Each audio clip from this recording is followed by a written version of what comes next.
Good morning, everybody. Good morning, Bangalore. Namaskaram. It's a privilege being here. Thank you, Prem, for building this whole construct that allows us to meet so many of the finest wealth managers in this city. And Pradeep ji will discuss more about Gift City as the day goes on. But out of the bottom of our hand, thank you for what IFSC has done, folks. I'll explain over the next 20 minutes or so. What IFSC has done is path breaking. It allows middle class, upper middle class people like us to manage wealth globally, cost efficiently, tax efficiently. Pradeep ji and the team at IFSC have worked super hard over the last 3 years to make it as easy for you and me to invest in Sweden, Germany, America, Taiwan, as it is to invest in, say, a local mutual fund. We'll discuss that as the day goes on. But before we do that, let's learn a new lexicon, right? Because last 10 years, you've read plenty about how much mutual fund flows there are in India, right? How mutual fund is sahi and all that. Let's learn a new lexicon, a very Indian lexicon. And let's start with the first basic number. How much money do Indians send abroad every year using LRS? Right? So I'll give you choice. We'll make it wo jo Amitabh Bachchan karta hai na. What's the show called? KBC. How much money do Indians send abroad every year? Is it A, $10 billion, B, $20 billion, C, $30 billion, or D, $40 billion? How much money do Indians send abroad? A, B, C, D, 10, 20, 30, 40. कितना बड़ा number है? 30 अभी. I think 40 होने वाला है. My guess is in the next year it will become 40. But at the moment we are at $30 billion. Just imagine, right? $30 billion every year leaves the country going abroad in LRS. ठीक है? Let's do a more pertinent number. Gift City, IFSCA. Pradeep ji works for the regulator, IFSCA. Gift City is the venue. Last 6 months, how much Indian money has gone abroad for investing purposes through Gift City? 6 months alone. Last 6 months. Is it A, $100 million, B, $500 million, C, billion, and D, $5 billion? अभी billion है. आपके मुंह में घी शक्कर sir. 5 billion हो जाएगा soon. अभी billion है. It's $1 billion. Last 6 months alone, right? 6 months ago, overseas investments to Gift City, Indians investing overseas to Gift City was around $500 million.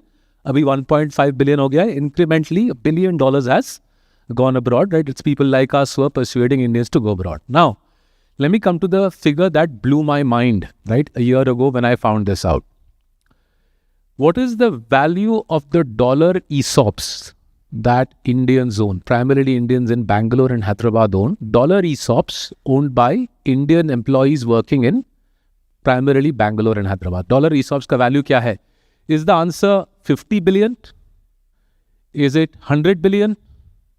Is it 500 billion? Or is it $1 trillion? Right? Trillion abhi nahi hai. Answer is $100 billion. Bangalore and Hyderabad alone, ESOPs ka value held by your clients is $100 billion. For many of those clients, their overseas ESOP, right? Microsoft, Apple, that ESOP alone is 80% of their wealth, 90% of their wealth. They have no idea how to encash it, what to do with it. You guys play a very important role, right?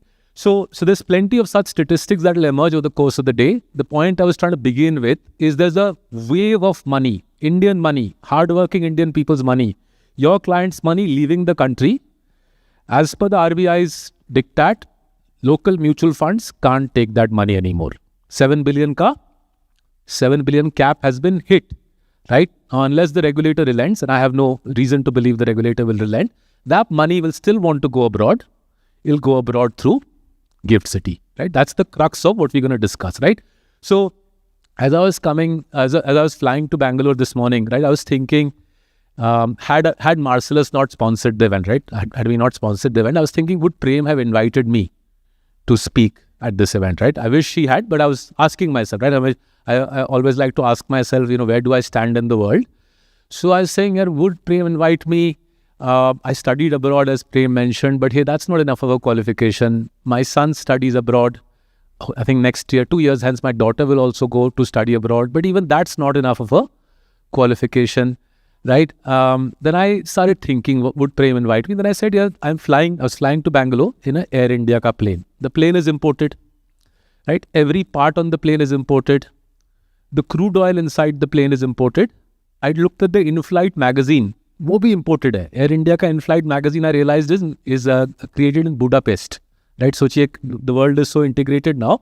Air India's in-flight magazine, you're welcome to check it next time, is made in Budapest or written in Budapest, right? Then the khane ka tray arrived, right? I fly economy class, but you still get a small food tray. The yogurt in that was Danone. Danone का yogurt था. Danone French company है, right? उसमें जो jam था, Druk का था. Druk is Bhutan का company, right? So I think the anda was Indian. I think the anda was Indian, but let's hope the anda stays Indian. And I think the bread was Britannia ka bread. But barring that, pretty much my entire in-flight experience was Videshi. I looked on my left, the gentleman on my left, उसने अपना Netflix चालू कर दिया phone पे, right? You see that people these days, they get on the plane, तुरंत, like they don't even wait, वो अपना खोलते हैं, वो सामने stand खोलते हैं, शुरू हो जाते हैं, उसने Netflix दबाया. I looked on my right, the lady was listening to Spotify, वो Spotify का गोला आया, right? I looked in front, you can always see the guy in the aisle across, right? मेरे को बहुत curiosity होता है, वो क्या देख रहा होता है. That guy was on YouTube, उसने अपना YouTube का app खोला. So I said, boss, Swadeshi होना तो impossible है, even if we wanted to, right? Because our entire lives, right, from the phones that we use, this PowerPoint is created by Microsoft. Our firm also uses Microsoft Cloud, right? And I'm sure all of you are in the same boat as me. Whether you're using Microsoft, you're flying on Boeing ka plane, or your Starbucks coffee. I'm a big filter coffee guy, and I would like to put this on public record. I think Starbucks ka filter coffee, right? Mr. D'Souza, if you're listening, Starbucks ka filter coffee still leaves plenty to be desired. Hatti Coffee from Bangalore beats it hands down. But that being said, we are shareholders in Tata Consumer. So Mr. D'Souza, if you could fix the Starbucks filter coffee, we'll be very grateful. But that being said, most of my children's generation, they drink Starbucks religiously as if they've been drinking it from the day they were born. That is life in India. We are global Indians, right? Long may that continue. We are global Indians, and you are the most global of our cities, right? Which is why, thinking of global investing, I said there's a decent chance, even if Marcellus wasn't the title sponsor, there's a decent chance Prem mujhe bulata. Prem would have given me a chance to address you on global investing had we not sponsored it, right? But there's another reason we need to think about this pretty seriously, right? Just think about your own lives. Forget your clients for a minute. Assume, you're working hard in Bangalore, you're earning 100 rupees. 100 rupees you've earned, right? Firstly, income tax में आपका जाएगा, if you're like me, 30 to 35 rupees income tax में cut जाएगा. Then you'll lose around 15 to 20 rupees on GST, right? So 55 bucks will be gone in paying tax alone. You're left with 45 bucks in your hand, 45 rupees in your hand. Last 10 years, rupee depreciation has taken away 30. Typical 10-year cycle में rupee depreciation takes away 35 to 40%. Last 10 years have been exceptional. My hunch is there's a catch-up coming. I think ये और टूटेगा. Typical 10-year cycle में rupee gives up 35 to 40% of its value to the dollar. Remember, folks, the only currency worth measuring wealth is in dollars. No point telling your clients rupees में क्या compounding है. It's utterly irrelevant. Your client's life, hardly anything he's spending on is in rupees. The Air India ticket I bought to come to Bangalore, nominally rupees में है, but actually it's a dollar item. Because Air India's plane is imported, oil is imported. As we discussed, the in-flight magazine is also imported, and therefore hardly anything in your life or my life is a rupee item. It's a visual illusion that our lives are in rupees. Actually, our lives are in dollars. So coming back, you got 45 rupees left from your 100 rupees. Rupee depreciation will take away around 15 bucks out of that. You're only left with 30 rupees out of every 100 rupees you earn, right? And with that 30 rupees, you have to finance your day-to-day living, your bachcha ka education, and your retirement. It's a big ask. And that's why we need to think through global investing very carefully, because out of every 100 rupees your clients are earning, they only have 30 rupees to work with, right? Remember, the dollar is the item, the dollar is the currency in which they're spending. Rupee spending is a illusion, right? This slide projector ka jo clicker hai, ye bhi imported hai. I'm pretty sure the screen is also imported. There's hardly anything in this room which is Indian, and therefore look through the currency illusion, realize that the spending in dollars, and ask your clients to think about how much are they actually earning in dollars, net of tax, net of depreciation. The answer is actually very little, and that money has to be invested very wisely, right? Now let's move away from day-to-day spending to the big goals in life, right? For most parents in this city, education will be a big goal. I did some research last night. I was stunned. The state which sends the most Indians to study abroad is not your state. It's the state next door. So Andhra or Telangana sends the most people to study abroad. You guys are number 2.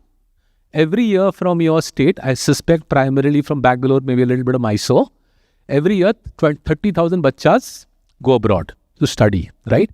Bangalore alone has 70 international schools, right? International Baccalaureate, IGCSE wala schools.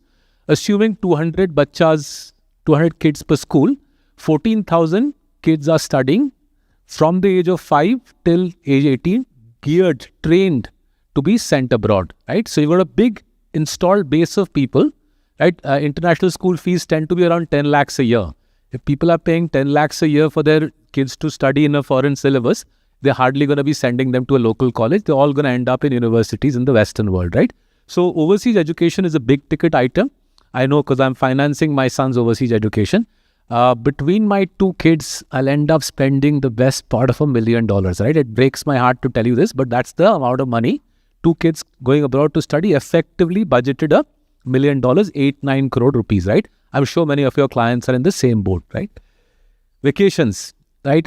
I don't know if it's happening here in Bombay. Most of my colleagues don't vacation in India, right? Even the junior people in my office, they go to Thailand on holiday.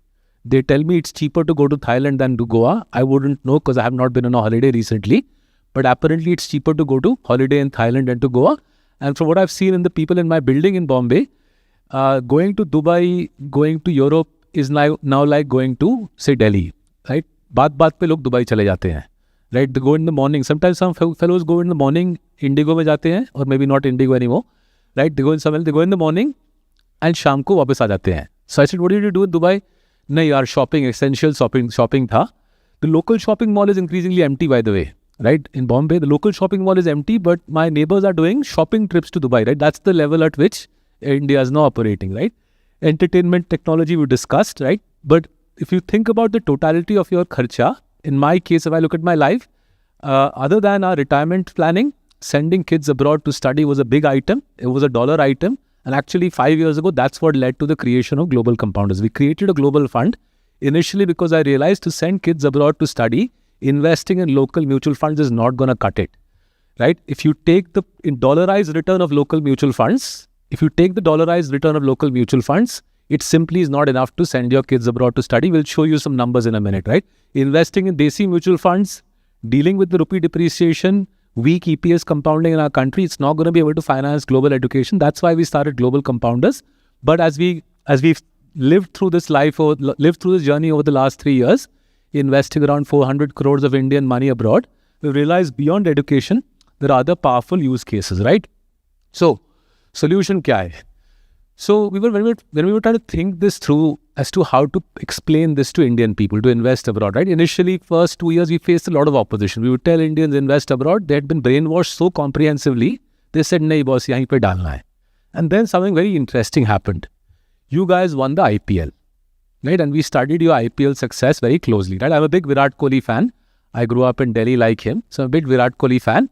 But much as I would love to tell you that RCB won IPL because of Virat Kohli, I'm sure you guys will realize that's not quite the case, right?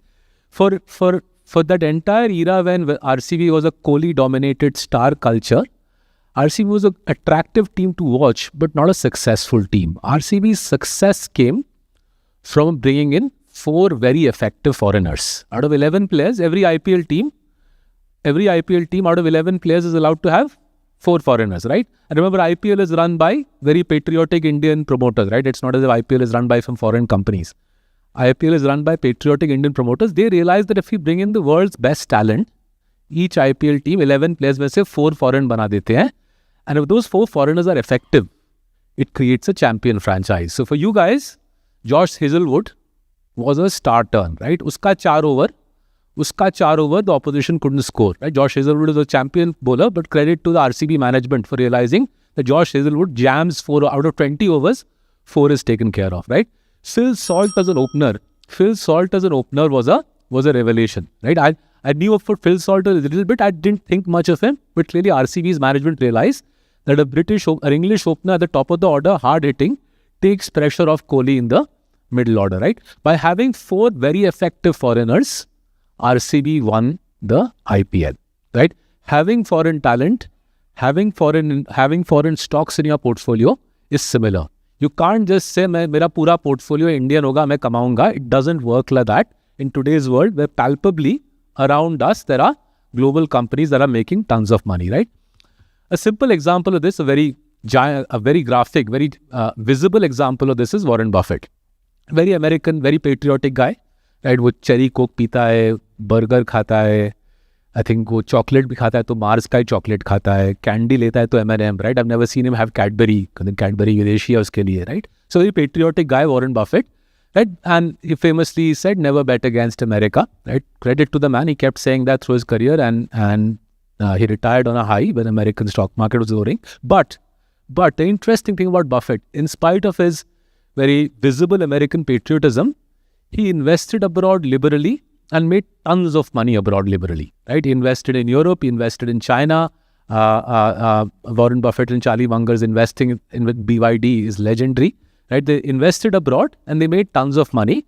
And his point was that I'm a rational capitalist. I love my country, but I also want to make money from whatever else the world will give me, right?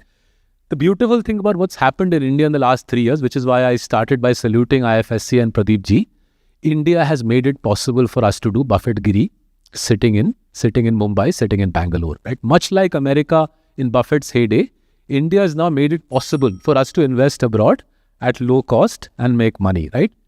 So let's look at some basic numbers. As I was telling you, the data is devastating. This is S&P 500. America has left us behind in the last decade or so, 15% dollar versus $10. But over the last 2 decades, India and America are the only large markets to give you double-digit dollar compounding, right? Double-digit dollar compounding, only 2 large markets, India and America. Taiwan is there, but Taiwan is one company. It's called TSMC, and TSMC effectively is part of America, though formally, geographically, it's in Taiwan, right? Now, very interesting finding in finance. Suppose over the last 20 years, your clients had done 50-50. Half their money in half their money in Nifty 50, half their money in S&P 500.